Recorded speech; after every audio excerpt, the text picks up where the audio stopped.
నమస్తే. ఇన్నాళ్ళు నన్ను సపోర్ట్ చేస్తూ, ఎంకరేజ్ చేస్తూ మీ ప్రేమని నాకు అందిస్తున్న ప్రతి ఒక్కరికి కృతజ్ఞతలు. అలాగే ఈ వీడియో కూడా ఖచ్చితంగా మీకు ఉపయోగపడుతుంది. లైక్, షేర్ అండ్ సబ్స్క్రైబ్ చేసి మీ సపోర్ట్‌ని నాకు అందించండి. అలాగే ఈ వీడియో పట్ల మీకున్న అభిప్రాయాన్ని కామెంట్ సెక్షన్‌లో కామెంట్ చేసి తెలియజేయండి. ఇప్పుడు వీడియోని చూద్దాం. జీవితంలో రకరకాల సమస్యలతో బాధపడుతున్నారా? ముఖ్యంగా ఆర్థిక సమస్యలతో సతమతమవుతున్నారా? ఎన్నో పరిహారాలు చేసి అలసిపోయారా? మంచి మార్గం దొరకాలని కోరుకుంటున్నారా? అయితే రండి, విశ్వాన్ని ఎలా అడగాలో తెలుసుకుందాం. లా ఆఫ్ అట్రాక్షన్ క్లాసెస్ మీకోసం మన ఛానల్లో. వివరాల కొరకు సంప్రదించండి.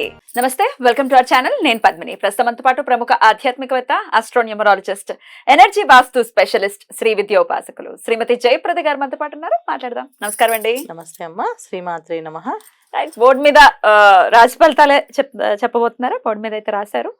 సెప్టెంబర్ 1వ తారీఖు నుంచి అక్టోబర్ 1వ తారీఖు వరకు. అవును, ఇంచుమించుగా భాద్రపద మాసం మనకి తెలుగు మాసాల్లో చూసుకుంటే మరి ఎట్లాంటి ఫలితాలను ఇవ్వబోతోంది ఈ భాద్రపద మాసం ద్వాదశ రాశులకి అనేది ఒకసారి చెప్పండి. అలాగే ఎంత వరకు దీని ఇంపాక్ట్ అనేది ఉంటుంది అనేది కూడా ఒక్కసారి క్లుప్తంగా చెప్పండి. తప్పకుండా. సో గోచార ఫలితాలు ఎప్పుడు కొన్ని ఏంటంటే, మన జన్మజాతకం ఉన్న వాళ్ళకి దశ అంతర్దశలు ఏం నడుస్తున్నాయి. సో మహాదశ నడుస్తున్నప్పుడు ఆ మహాదశలో ఉన్న గ్రహాలు ఇక్కడ గోచారంలో ఎక్కడ ఉన్నాయి, ఏ స్థానాలు ఉన్నాయి. సో అవి మనకి ప్లస్ అంటే మనకి అనుకూలమైన స్థానాల్లో ఉన్నాయనుకోండి, ఆటోమేటిక్ అన్ని అనుకూలంగా రిజల్ట్ దొరుకుతాయి. వ్యతిరేకమైన స్థానాల్లో ఉన్నాయనుకోండి, ఇక్కడ అంతర్దశ బాగున్నప్పటికీ ఇక్కడ వ్యతిరేక దశ ఉంది కనుక దీని ఒక ఇంపాక్ట్ కొంచెం మనకి మన జాతకంలో పడుతుంది. ఇది గోచార ఫలితాలు. సో అసలు జాతకమే తెలియని వాళ్ళకి, మా నామరాశి ప్రకారం మేము రాసి చూసుకున్న వాళ్ళకి ఇది 50% పనిచేస్తుంది. నామ నక్షత్రాలు బట్టి నామనక్షత్రం వాళ్ళకి 50% పనిచేస్తుంది. ఎందుకంటే ఎప్పుడైతే ఒక నామాన్ని కంటిన్యూగా 30 ఏళ్ళు 40 ఏళ్ళు ఆ పేరుని వాడతారో దానికి ఒక ఎనర్జీ ఫార్మేట్ అయ్యి ఆ ఎనర్జీకి ఏ గ్రహం ఫ్రీక్వెన్సీ మ్యాచ్ అవుతుంది. సో ఒక పేరు వాడుతున్నాము, ఆ పేరులోనే వాళ్ళు వెళ్తున్నారు అంటే ఆ వాళ్ళ గత జన్మలో ఆ గ్రహాలు ఒక అనుకూలం వల్ల వాళ్ళు ఈ జన్మలు తీసుకున్నారు. సో అది రాసుకోకపోయినా ఆ గ్రహం అనుగ్రహం వల్ల వీళ్ళకి ఆ పేరుతో వస్తుంది. అప్పుడు వాళ్ళకి ఆ రాసి 50% రిజల్ట్ కనిపిస్తుంది. 100% ఇవి. సో జన్మ జాతకం ఉన్న వాళ్ళకి, టైమ్ ఆఫ్ బర్త్ కరెక్ట్ గా ఉన్న వాళ్ళకి వాళ్ళ జన్మ జాతకాన్ని ఫస్ట్ చూసుకొని దానికి దశ అంతర్దశ ఏం నడుస్తుంది దాన్ని బట్టి ఈ రిజల్ట్ అప్పుడు ఇది 10% పనిచేస్తుంది. అంత డిఫరెన్స్ ఉంటుంది. ఎందుకంటే జాతకంలో అస్సలు బాగాలేదు, జన్మ జాతకంలో చాలా ఇబ్బంది పడుతున్నారు, వాళ్ళు చాలా కష్టపడుతున్నారు. వాళ్ళకి గోచారంలో వాళ్ళ గ్రహాలు అనుకూలంగా ఉన్నాయనుకోండి, కాస్త ఊపిరి పీల్చుకున్నట్టుగా అమ్మయ్య ఏదో ఉపశమనం అంటే ఏదో ఒక పరిహారము, ఒక రెమెడీ చేయడము, దానివల్ల బయటపడ్డము, ఏదో ఒక గురువు ఒక అనుగ్రహము ఏదో జరుగుతూ ఉంటుంది అన్నమాట. సో అలాంటి రిజల్ట్ వస్తుంది.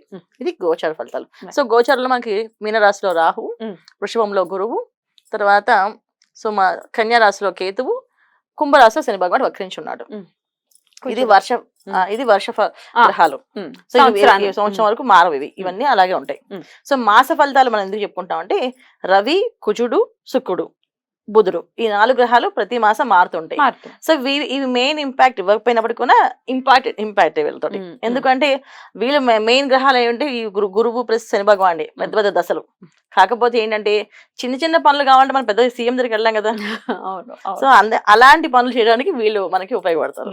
అంటే ఏంటి అంటే మనకు చిన్న ఉద్యోగంలో ప్రమోషన్లు కానీ, మన ఇంట్లో చిన్న ఆనందం కానీ, ఇలాంటివన్నీ కావాలంటే బుధుడు ఎక్కడ ఉన్నాడు, శుక్రుడు ఎక్కడ ఉన్నాడు, కుజుడు ఎక్కడ ఉన్నాడు చూసుకుంటే ఆటోమేటిక్ గా చిన్న చిన్న పనుల్లో మనం లీడర్షిప్ క్వాలిటీస్ కావాలి, లేదా అధికారులతో మాట్లాడాలి, రవి ఎక్కడ ఉన్నాడు, ఆ రవి మనకి ఎలా యోగిస్తాడు, అది మాస ఫలితాలు. ఇవి మనం చెప్పేది. అందుకే మాస ఫలితాలు. ఇక మరి వృషభ రాశి వారికి ఎట్లాంటి ఫలితాలు ఇవ్వబోతోందండి ఈ సెప్టెంబర్ మాసం? తప్పకుండా అన్న, వృషభ రాశి వాళ్ళకి ఈ మాసం అనేది కొంచెం ఇబ్బందికరమైన మాసమే. ఎందుకంటే ద్వితీయంలో కుజుడు, తర్వాత వీళ్ళకి తృతీయంలో రవి, తర్వాత మారితే ఆయన చతుర్థ స్థానంలో రవి. సో జనరల్ గా వీళ్ళకు ఉండే విషయాల్లో గురువు ఆల్రెడీ వీళ్ళకి వృషభంలో ఉన్నారు కనుక మామూలుగానే గురువు అక్కడ ఉండడం వల్ల డబ్బులు చాలా మందికి టైట్ నడుస్తూనే ఉంది. సో ఫైనాన్స్ ఏర్పడడం కష్టం అవుతుంది, వచ్చిన డబ్బు నిలబెట్టుకోవడం కష్టం అవుతుంది ఈ వృషభ రాశి వాళ్ళకి. ఈ సంవత్సరం నుంచి అలాగే ఉంది వాళ్ళకి.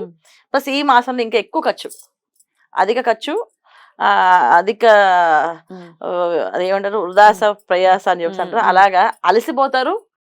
వేయ ప్రయాసాలతో కూడిన పనులు, పాపం వాళ్ళకి ఇబ్బందులు. సో ఏ పని చేసినా అదేదో స్టాండ్ సైకిల్ దొక్కినట్టుగా వాళ్ళ లైఫ్ గమ్యం చేరదు, అలసిపోతుంటారు. అది వృషభ రాశి వాళ్ళకి ఈ మాసంలో ఉండేవి.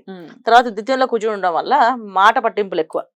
భార్యాభర్తల మధ్య చిన్న విషయానికి మామూలుగా అయితే మా అలవాటైపోయి మామూలుగా మాట్లాడుకుంటారు, అది పది కలిసిపోతుంటారు కదా. ఈ మాసంలో వీళ్ళు జస్ట్ నార్మల్ గా చిన్న మాట అన్నా సరే అది గట్టిగా గొడవ. తీసుకొని సీరియస్ గా తీసుకొని అరవడము, మాట్లాడడము, గట్టిగా జరగడం, అది భార్య అయినా భర్త అయినా ఎవరైనా సరే ఈ ప్రభావం పడుతుంది వాళ్ళ మీద, వృషభ రాశి మీద ఖచ్చితంగా ఆ ప్రభావం పడడం వల్ల ఖచ్చితంగా వాళ్ళు అరుస్తారు. ఇంత అరుస్తారు ఏంటి అని అంటే అది సర్దుకుపోయే వాళ్ళు కూడా సర్దుకోకుండా రివర్స్ అవ్వడం, మాట్లాడడం జరుగుతూ ఉంటుంది. తర్వాత కుటుంబంలో కాకుండా కుజుడు సంబంధ బాంధవ్యాలు అంటే ఉద్యోగాల్లో అధికారులతోటి ఇతరుల విషయాల్లోని చాలా చిన్న చిన్న విషయాలు బయటికి వెళ్ళి ఒక బండి మీద వెళ్ళి వస్తున్నామంటే గొడవ అవుతుంది. జాగ్రత్తగా ఉండడం, మౌనంగా ఉండడం అనేది చాలా ఇంపార్టెంట్ ఈ మాసం వాళ్ళకి, వృషభ రాశి వాళ్ళకి. మిగతా విషయాల్లో ఆర్థికంగా అనేది ఖచ్చితంగా కొంచెం టైట్ గా నడుస్తుంది, అది పెద్ద గొప్పగా ఏం లేదు. వ్యాపార విషయాల్లో కొంచెం జాగ్రత్తలు వహించడం ఇంపార్టెంట్.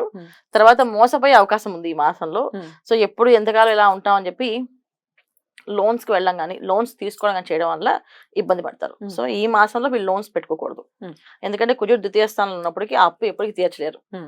అది చిన్న అప్పైనా పెద్ద అప్పైనా తీర్చలేరు. అది 1000 రూపాయలని తీసుకొని చేయబోదులకి ఆ 1000 రూపాయలు వాళ్ళకి ఇవ్వలేరు, మీద అన్ని ఇచ్చేస్తుంటారు. అమ్మ బాబోయ్. సో అప్పులు జోలికి వెళ్ళకుండా అసలు దాని జోలు దాన్ని తలుచుకోకుండా ఉండడం. అప్పు ఇవ్వకూడదు, అప్పు తీసుకోకూడదు. అప్పు ఇచ్చినా బాధే, తిరిగి రావు డబ్బులు. అప్పు తీసుకున్నా తీర్చలేము, లైఫ్ లాంగ్ తీర్చాల్సి వస్తుంది. చాలా మంది ఏంటంటే క్రెడిట్ కార్డ్స్ వాడుతుంటారు కదా, ఆ క్రెడిట్ కార్డ్స్ పేమెంట్ ఈ మాసంలో వాడిన పేమెంట్ తప్ప మీ అన్ని పేమెంట్లు చేస్తారు వాళ్ళు. ఈ మాసంలో పేమెంట్కి వడ్డీ కడుతుంటారు, ఇది తీరదు. అందుకని జనరల్ గా చాలా వరకు ఏంటంటే లోన్స్ జోలికి వెళ్లకుండా ఉన్నదాన్ని జాగ్రత్తగా వాడుకోవడం, ఉన్నదాన్ని ఖర్చు పెట్టుకోవడం అనేది ఇంపార్టెంట్. తర్వాత కుజుడు ద్వితీయంలో ఉండడం, తర్వాత రవి శుక్రులు కలిసి ఉండడం వల్ల ఏంటంటే తీర్థయాత్రలు, క్షేత్ర దర్శనము, శుభకార్యాలు అన్నిటికీ వెళ్తారు. అన్ని విషయాల్లో విందు విలాసాలు అన్ని బాగున్నాయి వీళ్ళకి, అన్ని బాగుంటాయి కొన.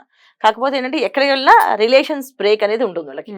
సో బంధువులతో కానీ స్నేహితులతో కానీ ఆచితూచి మాట్లాడడం అనేది చాలా ఇంపార్టెంట్. సో వాళ్ళతో కొంచెం ఏదైనా మాట్లాడినా జనరల్ గా మాట్లాడినా సరే అది పెద్ద గొడవగా మారిపోతుంది, అది పెద్ద ఇంకా మళ్ళీ మారలేదు.